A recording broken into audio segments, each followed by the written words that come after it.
asalaamaaleykum sama gars yi c'est Omzo TV officiel technologie en wolof nuyu naa leen ziar leen di leen jaajëfal bu baax a baax te la wax rek bi dee c'est la première fois yaa ngi doog a tomb seen vidéo ñu ngi lay éviter nga abonné te nga bës cloche de notification bi te nga xam ne di nga fi jot yeneen i vidéo lu jëm si wàllu technologie yu am njëriñ incha allah te nag day ñëwaat présenter la beneen application rek bu am solo te bu rafet si téléphone par exemple booy déglu benn audio WhatsApp wala benn vidéo TikTok wala YouTube wala ak lu mënti doon rek muy sonor boo koy déglu sa li war sa barre écran bi nii day tàkk benn lumineuse bu rafet par exemple ñu play benn audio WhatsApp nii di ko déglu voilà bu ñu ko play da ngay jàpp remarqué na lu mel ne sar cœur bi muy wër suñu barre écran bi nii boo posé choix bi nii par exemple boo posé choix bi nii dootul tàkkati mais heure bu son bi tàkk rek da ngay daal di remarqué na mi ngi tàkk lii nag lay ñëw wala naka nga koy def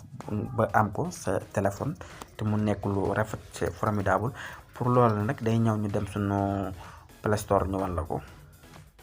dañuy cliquer suñu Play Store nii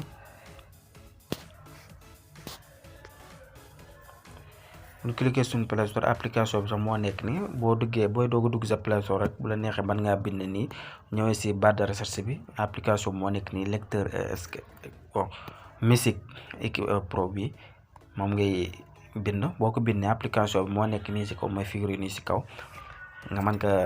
am c'est facilement quoi te application bu fiable la ñu bëree bëri ñu ngi koy utiliser macha allah.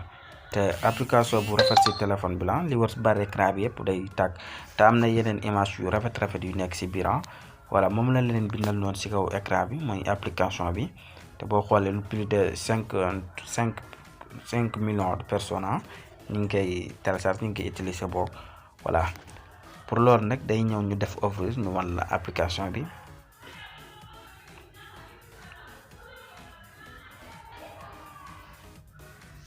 ñu def ouvrir bu defee ouvrir application bi nii lay ibbi ko voilà lay ibbi ko yow da ngay ñëw ni si 3 traits yi ni à gauche boo ñëw si 3 traits yi à gauche da ngay ñëw fii mu defal leen ni écran pro bi nga cliquer si soo cliquer foofu dina fi ñan ni fii bu la indee fii léegi c'est facile comme que indi na la fii instant bi boo xoolee lii war suñ barre d'écran bi nii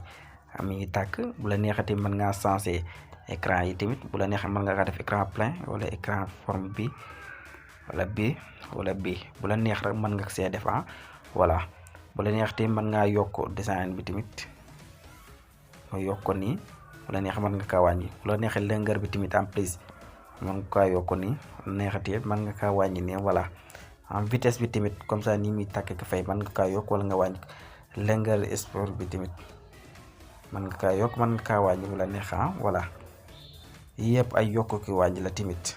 code bi tamit mën nga kaa yokk mën nga kaa wàññi nga boo ko xëccee day ñëw ba fii nii voilà gis nga ndax te mën nga kaa wàññi ba mu yem rek ba mu jël sa forme écran téléphone bi rek fii ay réglage sa rek ba mu jël sa écran de forme téléphone bu la neexati mën nga kaa bàyyi par défaut heure boo si cliquer dina la ko bàyyi pour défaut boo xoolee fii tamit yeneen icônes yi tamit dina la ko indee fii yaay xool bu la si dàqal rek neexee mën noo jël étoile bi tamit formidable wala vidéo bi xamante ne si heure boo déglu audio WhatsApp wala nga dugg TikTok di seetaan rek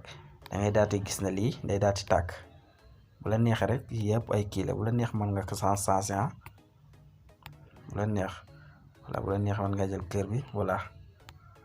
neexee mën ngaa jël kër bu la neexee nga jël étoile bi bu la neex nga jël bi voilà yow yaa xool bu la si neex par exemple nga jël ko léegi ñu jël étoile bi ñu bàyyi ko si nii. yow nag boo koy doog a installé mën na laa laaj autorisation mais da ngay dem rek booy génnaat def lay laaj autorisation nga dem si paramètre nga autorisé ko voilà bu la neexee mën nga kaa fay fii nga taalaat ko nii voilà léegi par exemple dañuy génn ñi fay na nga taal installé na ko nii ba mu normal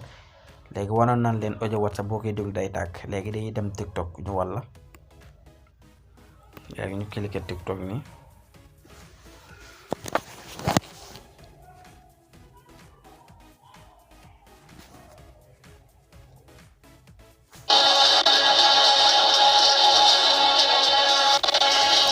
cliquer TikTok automatiquement da ngay daal di gis na nii day tàkk par exemple ñu dem suñ vidéo yi jël benn pour droit d'auteur ak yooyu léegi ñu cliquer suñ benn vidéo nii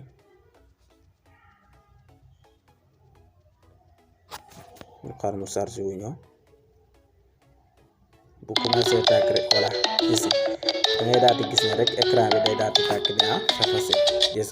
boo posé day daal di fay boo pelee nii voilà gis nga li war écran bi yëpp day daal di tàkk quoi. voilà j'espère que na gars yi astuce bi leer na lii la leen andiloon seen biir kër